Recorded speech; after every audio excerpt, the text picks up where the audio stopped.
My name is Aiden Webb, and we did it. This is the capstone, the grand finale, right? The final piece on the great pyramid that is CLC. You can see it. What was my capstone? As you can probably tell from this picture, it has something to do with dress pants. See, I have a bit of a taste for nicer looking clothes, and I often wear dress pants. They're one of my favorite clothes to wear because they're very comfortable, despite how some people might think. And yet, they look sleek, they look elegant, they're great.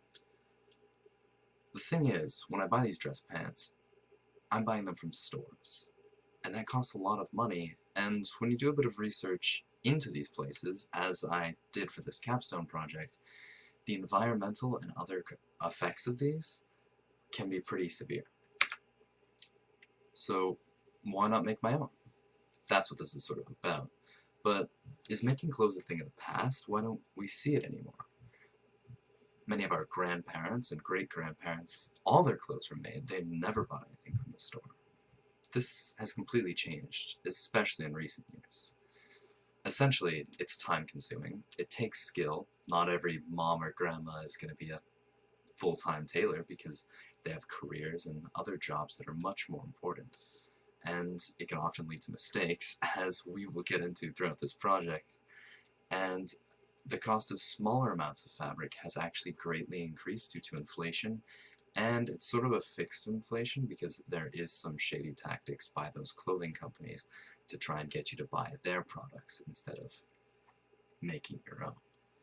Essentially, fast fashion has made making your own clothing something that used to be the economic route expensive because of cheap labor and their big industrial machines. They're able to produce it at so much cheaper than it really used to be. So why not just go with fast fashion?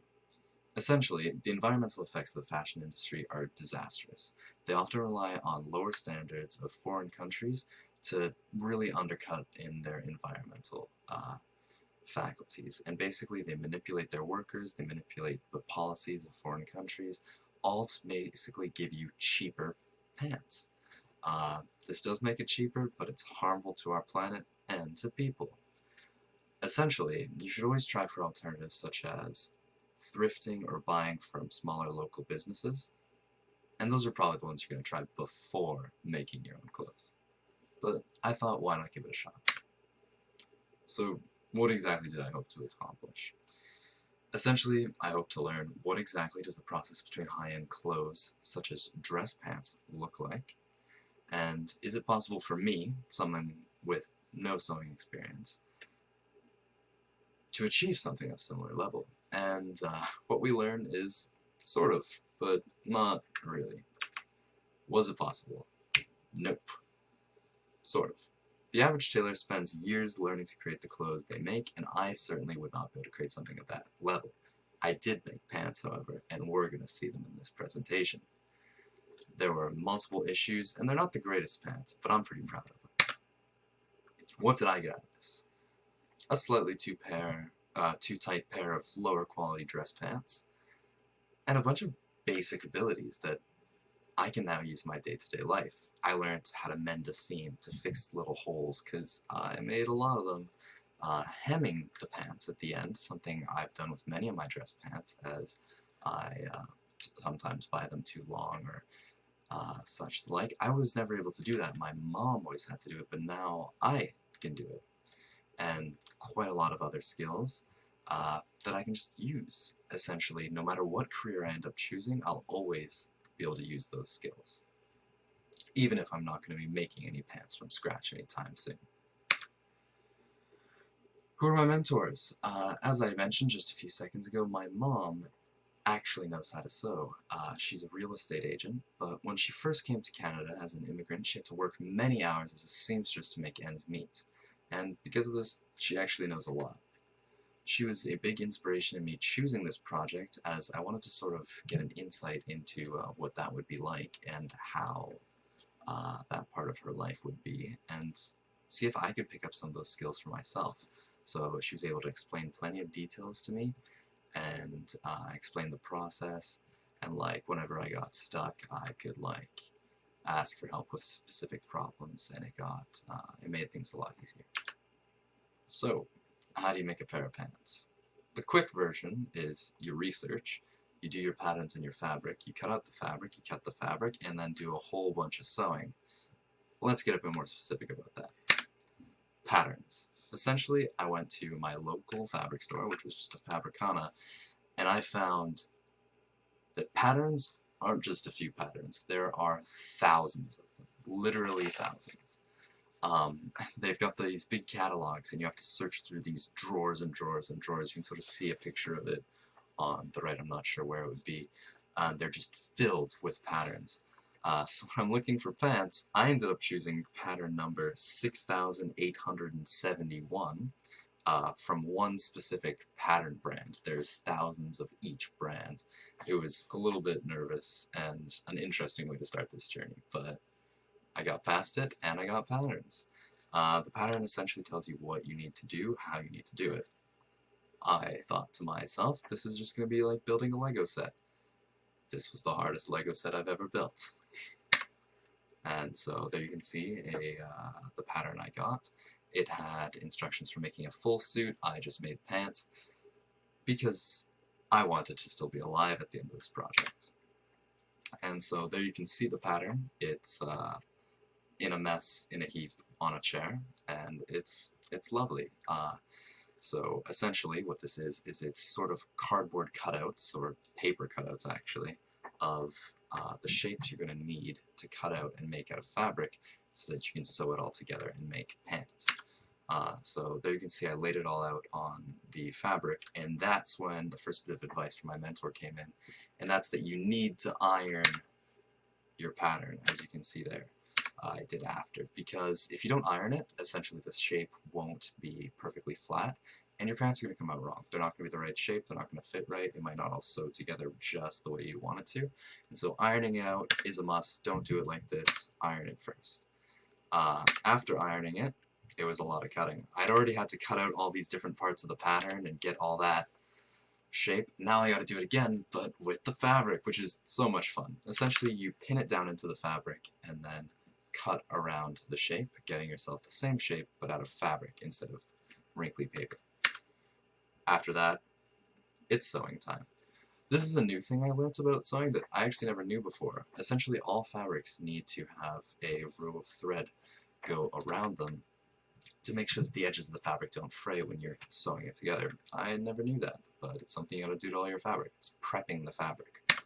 That's cool. So you can sort of see around the edges of the fabric. That's the first thing I sewed in, which was just these all around the edge of the fabric before I can even start sewing anything together. And so now I'm going to give a little breakdown on the anatomy of pants, because I know what that is, because I did it by Capstone on it.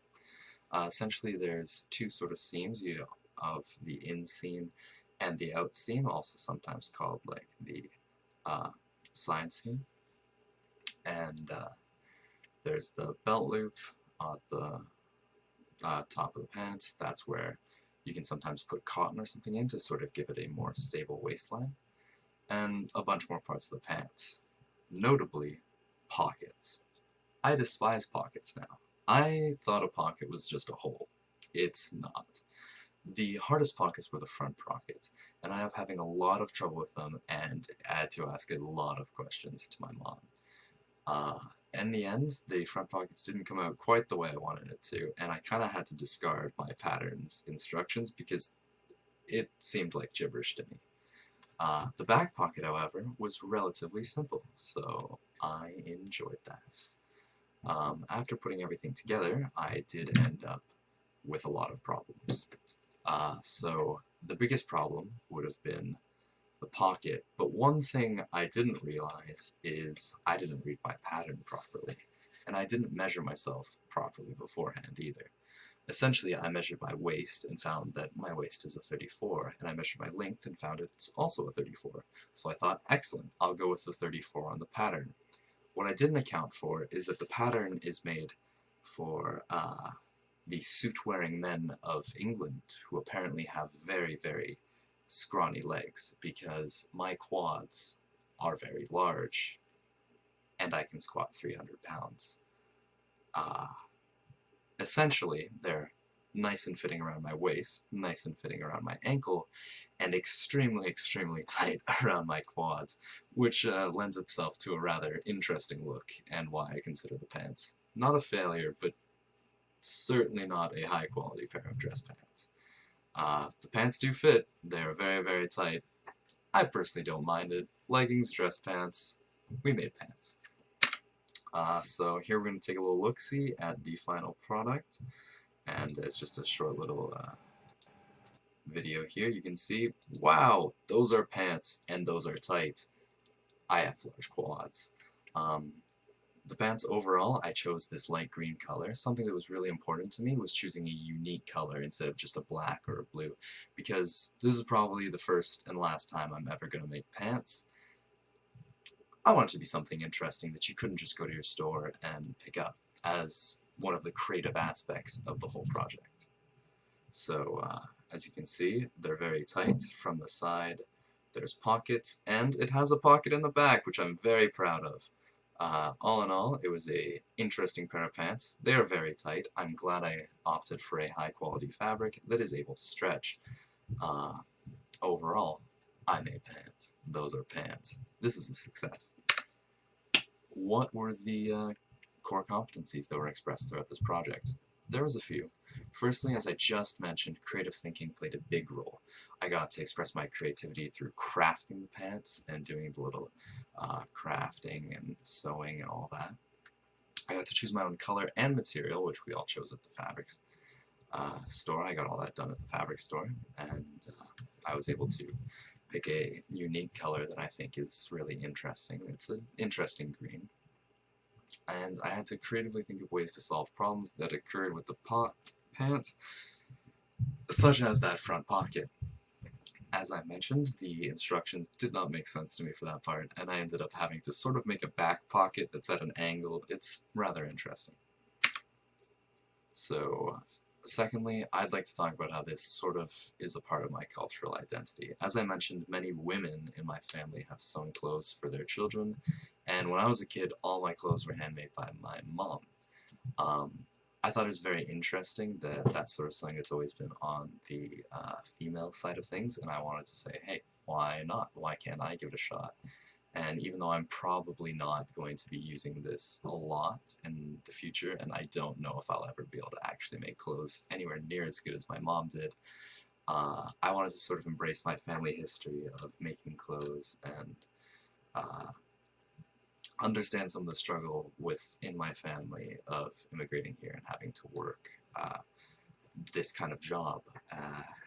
Just from my brief experience with making one pair of pants, it's very painful, and I have a lot more respect for my mom after completing this. And so I think it really helped me deepen my personal and cultural identity. Lastly, as mentioned at the beginning of the presentation, the fast fashion industry is environmentally harmful, and it is your personal awareness and responsibility to try other options. So this was a sustainable option in a way.